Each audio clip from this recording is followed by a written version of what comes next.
ಇಡೀ ರಾಷ್ಟ್ರ ರಾಜಕಾರಣದ ಮುಂದಿನ ದಿಕ್ಸೂಚಿ ಅಂತ ಪರಿಗಣಿಸಲಾಗಿರುವಂತಹ ಈ ಪಂಚರಾಜ್ಯಗಳ ಚುನಾವಣೆ ಅದರ ರಿಸಲ್ಟ್ ಇನ್ನೇನು ಕೆಲವೇ ಕ್ಷಣಗಳಲ್ಲಿ ಬರುತ್ತೆ. ಆದರೆ ಈ ಬಾರಿ ಮೋಡಿ ಮಾಡೋದ್ಯಾರು ಗೆಲ್ಲೋದ್ಯಾರು ಅನ್ನುವಂಥ ಲೆಕ್ಕಾಚಾರಗಳು ಬಹಳ ಇದೆ.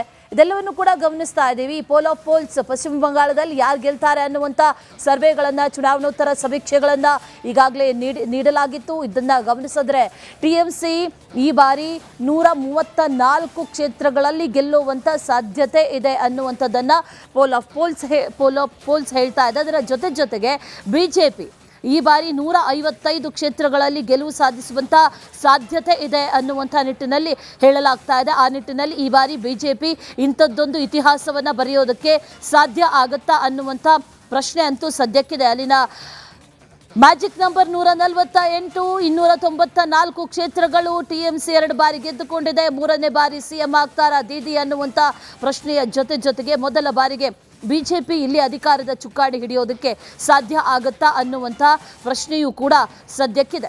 ಅದರ ಜೊತೆಯಲ್ಲಿ ಕಾಂಗ್ರೆಸ್ ಈ ಬಾರಿ ಖಾತೆಯೇ ತೆರೆಯೋದಿಲ್ಲ, 0 ಅನ್ನುವಂಥದ್ದನ್ನು ಕೂಡ ಹೇಳಲಾಗ್ತಾ ಇದೆ. ಜೊತೆಯಲ್ಲಿ ಇನ್ನಿತರ ಪಕ್ಷಗಳು 5 ಸ್ಥಾನಗಳಲ್ಲಿ ಗೆಲ್ಲಬಹುದು, 5 ಕ್ಷೇತ್ರಗಳನ್ನು ಗೆಲ್ಲಬಹುದು ಅನ್ನುವಂಥ ನಿಟ್ಟಿನಲ್ಲೂ ಕೂಡ ಚುನಾವಣೋತ್ತರ ಸಮೀಕ್ಷೆಗಳು ಈಗ ಒಂದಷ್ಟು ವಿಚಾರಗಳನ್ನು ಹೇಳ್ತಾ ಇದೆ. ಆದರೆ ಈ ಚುನಾವಣೋತ್ತರ ಸಮೀಕ್ಷೆಗಳೆಲ್ಲವೂ ಕೂಡ ಉಲ್ಟಾ ಹೊಡೆಯುತ್ತಾ ಅನ್ನುವಂಥ ಪ್ರಶ್ನೆಯೂ ಕೂಡ ಸದ್ಯಕ್ಕಿದೆ. ಮತ್ತೊಂದು ಕ್ಷೇತ್ರ ಈ ಬಾರಿ ಸಾಕಷ್ಟು ಕುತೂಹಲವನ್ನು ಮೂಡಿಸಿದಂಥ ಕ್ಷೇತ್ರ, ಅದರಲ್ಲೂ TVK ಎಂಟ್ರಿ ಆದ ನಂತರದಲ್ಲಿ ಈ ಚುನಾವಣೆ ಟ್ರಯಾಂಗಲ್ ಫೈಟ್ ಆಗಿಬಿಡ್ತು.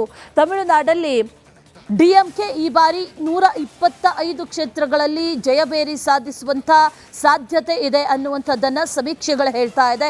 AIADMK ಈ ಬಾರಿ 91 ಕ್ಷೇತ್ರಗಳನ್ನು ತನ್ನದಾಗಿಸಿಕೊಳ್ಳುತ್ತೆ, ಗೆದ್ದುಕೊಳ್ಳುತ್ತೆ ಅಂತ ಸಾಧ್ಯತೆಗಳು ಬಹಳ ದಟ್ಟವಾಗಿದೆ ಅನ್ನುವಂಥದ್ದನ್ನು ಈಗ ಸಮೀಕ್ಷೆಗಳು ಹೇಳ್ತಾ ಇದೆ.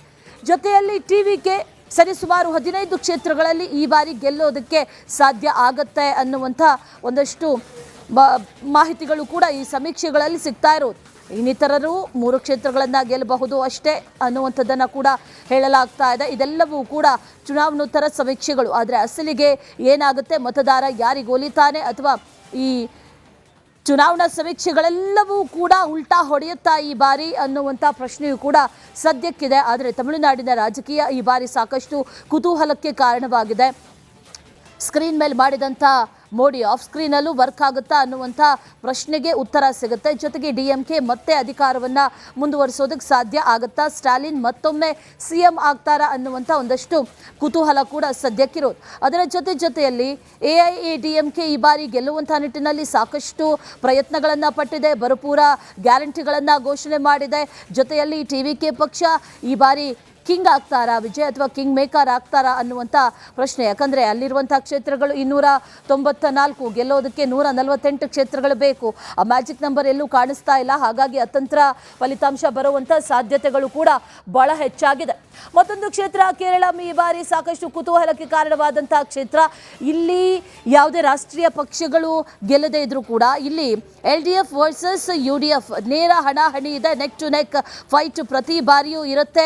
ಅದನ್ನೇ ರಿಸಲ್ಟ್ ಕೂಡ ಹೇಳ್ತಾ ಇದೆ. ಪೋಲ್ ಆಫ್ ಪೋಲ್ಸ್ ಅನ್ನ ಗಮನಿಸಿದ್ರೆ 140 ಕ್ಷೇತ್ರಗಳಲ್ಲಿ LDF ಈ ಬಾರಿ 59 ಕ್ಷೇತ್ರಗಳನ್ನು ಗೆಲ್ಲಬಹುದು ಅನ್ನುವಂಥ ನಿರೀಕ್ಷೆಯನ್ನು ಇಟ್ಟುಕೊಳ್ಳಲಾಗ್ತಾ ಇದೆ. ಜೊತೆಗೆ UDF ಈ ಬಾರಿ 76 ಕ್ಷೇತ್ರಗಳನ್ನು ಗೆಲ್ಲಬಹುದು ಅನ್ನುವಂಥದ್ದನ್ನು ಕೂಡ ಸಮೀಕ್ಷೆಗಳು ಹೇಳ್ತಾ ಇದೆ.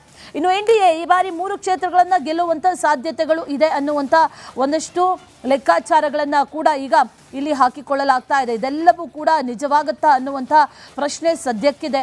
ದೇವರ ನಾಡು ಕೇರಳಂ ವಿಧಾನಸಭೆ ಚುನಾವಣೆಯ ಫಲಿತಾಂಶ ಏನಿರುತ್ತೆ ಅನ್ನುವಂಥ ಕುತೂಹಲ. ಯಾವುದೇ ಪಕ್ಷ ಅಧಿಕಾರಕ್ಕೆ ಬರಬೇಕು ಅಂತಂದ್ರೂ ಕೂಡ ಮ್ಯಾಜಿಕ್ ನಂಬರ್ 71 ಯಾರು ರೀಚ್ ಮಾಡ್ತಾರೆ ಅನ್ನೋ ಪ್ರಶ್ನೆ. ಇನ್ನು ಅಸ್ಸಾಂನ ರಿಸಲ್ಟ್ ಅಂದರೆ ಈ ಚುನಾವಣೋತ್ತರ ಸಮೀಕ್ಷೆಗಳನ್ನು ಗಮನಿಸ್ತಾ ಇದ್ದೀವಿ. ಚುನಾವಣೋತ್ತರ ಸಮೀಕ್ಷೆಗಳು ಪ್ರತಿ ಬಾರಿಯೂ ಕೂಡ ಉಲ್ಟಾ ಹೊಡೆದಿದ್ದಿದೆ, ಪ್ರತಿ ಬಾರಿಯೂ ಕೂಡ ಬದಲಾವಣೆ ಆಗಿದ್ದಿದೆ. ಆದರೆ ಈ ಪುಟ್ಟ ರಾಜ್ಯ ಅಸ್ಸಾಂನಲ್ಲಿ ಏನಾಗುತ್ತೆ ಅನ್ನುವಂಥ ಪ್ರಶ್ನೆ ಈಗ ಸದ್ಯಕ್ಕಿರೋದು. NDA 92 ಕ್ಷೇತ್ರಗಳನ್ನು ಗೆಲ್ಲುವಂಥ ಸಾಧ್ಯತೆಗಳು ಇದೆ ಅನ್ನುವಂಥದ್ದನ್ನು ಈಗ ಚುನಾವಣೋತ್ತರ ಸಮೀಕ್ಷೆಗಳು ಹೇಳ್ತಾ ಇದೆ.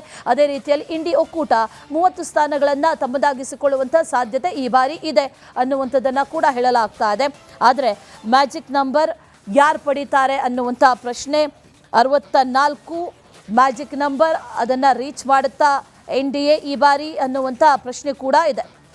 ಇನ್ನಿತರರು 4 ಕ್ಷೇತ್ರಗಳನ್ನ ಗೆಲ್ಲಬಹುದು ಅನ್ನುವಂಥದ್ದನ್ನ ಸಮೀಕ್ಷೆಗಳು ಹೇಳ್ತಾ ಇದೆ. ಮತ್ತೊಮ್ಮೆ ಹಿಮಂತ ಬಿಸ್ವಾ ಶರ್ಮಾ ಅಧಿಕಾರಕ್ಕೆ ಏರೋದು ಪಕ್ಕಾನ ಹಾಗಾದ್ರೆ ಅನ್ನುವಂಥ ಪ್ರಶ್ನೆ ಕೂಡ ಈಗ ಕೇಳಿ ಬರ್ತಾ ಇರೋದು.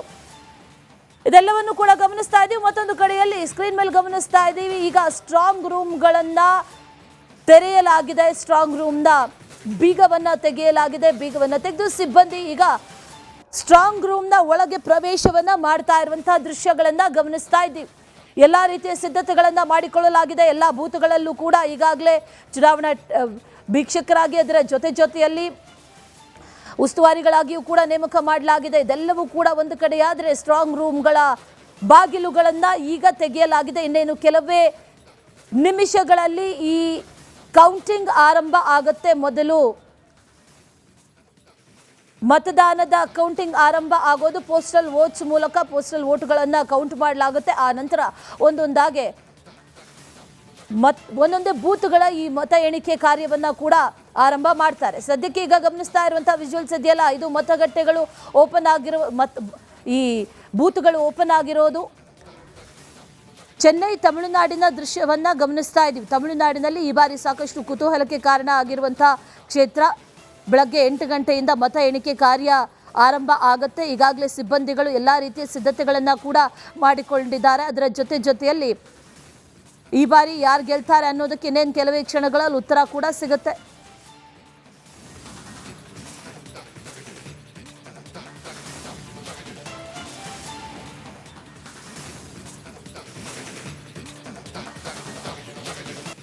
ಇಡೀ ರಾಷ್ಟ್ರ ರಾಜಕಾರಣದ ಮುಂದಿನ ದಿಕ್ಸೂಚಿ ಅಂತ ಪರಿಗಣಿಸಲಾಗಿರುವಂತಹ ಈ ಪಂಚರಾಜ್ಯಗಳ ಚುನಾವಣೆ, ಅದರ ರಿಸಲ್ಟ್ ಇನ್ನೇನು ಕೆಲವೇ ಕ್ಷಣಗಳಲ್ಲಿ ಬರುತ್ತೆ. ಆದರೆ ಈ ಬಾರಿ ಮೋಡಿ ಮಾಡೋದ್ಯಾರು, ಗೆಲ್ಲೋದ್ಯಾರು ಅನ್ನುವಂಥ ಲೆಕ್ಕಾಚಾರಗಳು ಬಹಳ ಇದೆ.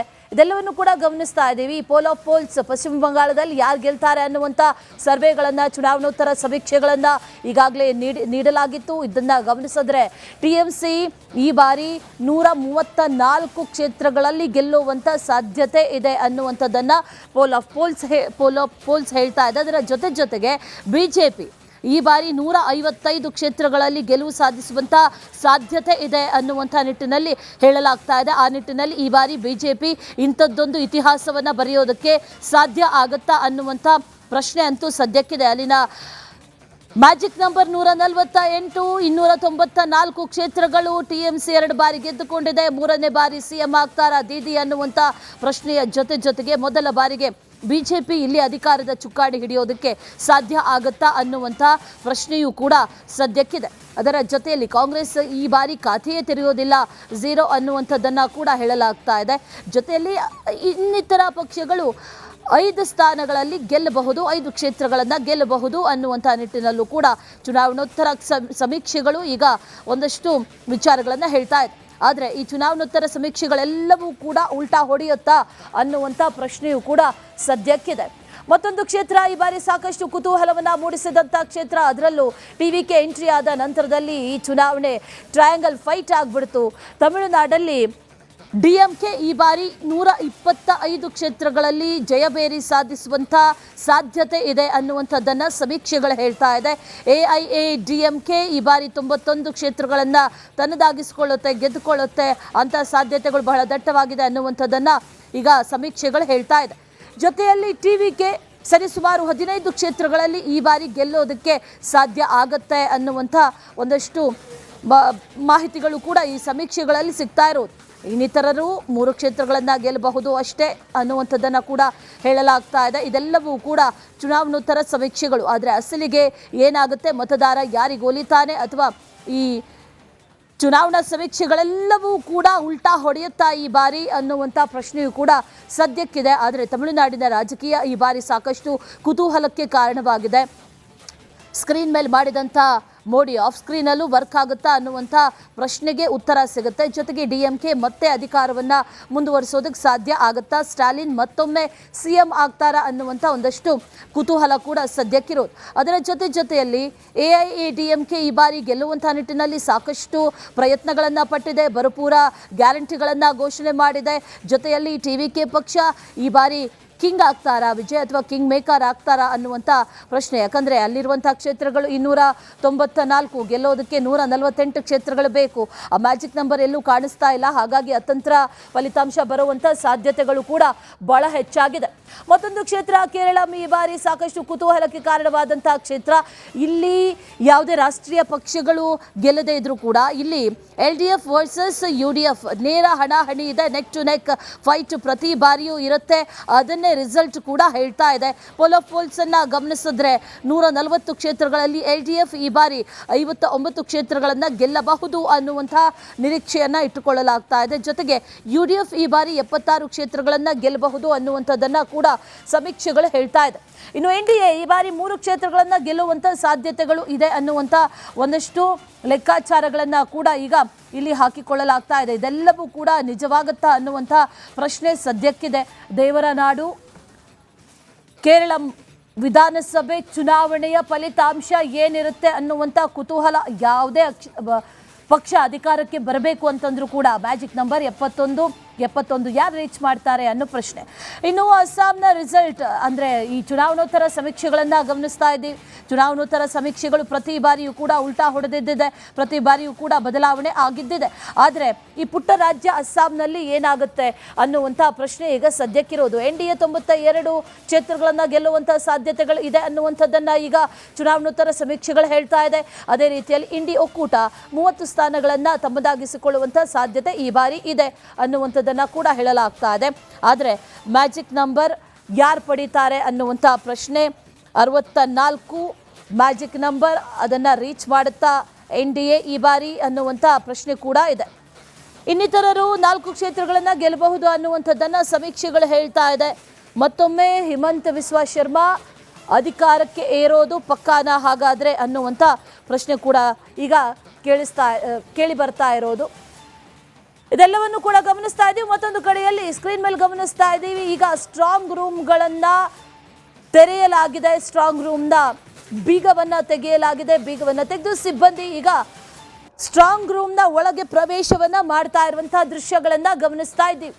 ಎಲ್ಲ ರೀತಿಯ ಸಿದ್ಧತೆಗಳನ್ನು ಮಾಡಿಕೊಳ್ಳಲಾಗಿದೆ. ಎಲ್ಲ ಬೂತ್ಗಳಲ್ಲೂ ಕೂಡ ಈಗಾಗಲೇ ಚುನಾವಣಾ ವೀಕ್ಷಕರಾಗಿ ಅದರ ಜೊತೆಯಲ್ಲಿ ಉಸ್ತುವಾರಿಗಳಾಗಿಯೂ ಕೂಡ ನೇಮಕ ಮಾಡಲಾಗಿದೆ. ಇದೆಲ್ಲವೂ ಕೂಡ ಒಂದು ಕಡೆಯಾದರೆ ಸ್ಟ್ರಾಂಗ್ ರೂಮ್ಗಳ ಬಾಗಿಲುಗಳನ್ನು ಈಗ ತೆಗೆಯಲಾಗಿದೆ. ಇನ್ನೇನು ಕೆಲವೇ ನಿಮಿಷಗಳಲ್ಲಿ ಈ ಕೌಂಟಿಂಗ್ ಆರಂಭ ಆಗುತ್ತೆ. ಮೊದಲು ಮತದಾನದ ಕೌಂಟಿಂಗ್ ಆರಂಭ ಆಗೋದು ಪೋಸ್ಟಲ್ ವೋಟ್ಸ್ ಮೂಲಕ. ಪೋಸ್ಟಲ್ ವೋಟ್ಗಳನ್ನು ಕೌಂಟ್ ಮಾಡಲಾಗುತ್ತೆ. ಆ ನಂತರ ಒಂದೊಂದೇ ಬೂತ್ಗಳ ಈ ಮತ ಎಣಿಕೆ ಕಾರ್ಯವನ್ನು ಕೂಡ ಆರಂಭ ಮಾಡ್ತಾರೆ. ಸದ್ಯಕ್ಕೆ ಈಗ ಗಮನಿಸ್ತಾ ಇರುವಂಥ ವಿಜುವಲ್ಸ್ ಇದೆಯಲ್ಲ, ಇದು ಮತಗಟ್ಟೆಗಳು ಓಪನ್ ಆಗಿರೋ ಈ ಬೂತ್ಗಳು ಓಪನ್ ಆಗಿರೋದು ಚೆನ್ನೈ ತಮಿಳುನಾಡಿನ ದೃಶ್ಯವನ್ನು ಗಮನಿಸ್ತಾ ಇದ್ದೀವಿ. ತಮಿಳುನಾಡಿನಲ್ಲಿ ಈ ಬಾರಿ ಸಾಕಷ್ಟು ಕುತೂಹಲಕ್ಕೆ ಕಾರಣ ಆಗಿರುವಂಥ ಕ್ಷೇತ್ರ. ಬೆಳಗ್ಗೆ 8 ಗಂಟೆಯಿಂದ ಮತ ಎಣಿಕೆ ಕಾರ್ಯ ಆರಂಭ ಆಗುತ್ತೆ. ಈಗಾಗಲೇ ಸಿಬ್ಬಂದಿಗಳು ಎಲ್ಲ ರೀತಿಯ ಸಿದ್ಧತೆಗಳನ್ನು ಕೂಡ ಮಾಡಿಕೊಂಡಿದ್ದಾರೆ. ಅದರ ಜೊತೆಯಲ್ಲಿ ಈ ಬಾರಿ ಯಾರು ಗೆಲ್ತಾರೆ ಅನ್ನೋದಕ್ಕೆ ಇನ್ನೇನು ಕೆಲವೇ ಕ್ಷಣಗಳಲ್ಲಿ ಉತ್ತರ ಕೂಡ ಸಿಗುತ್ತೆ.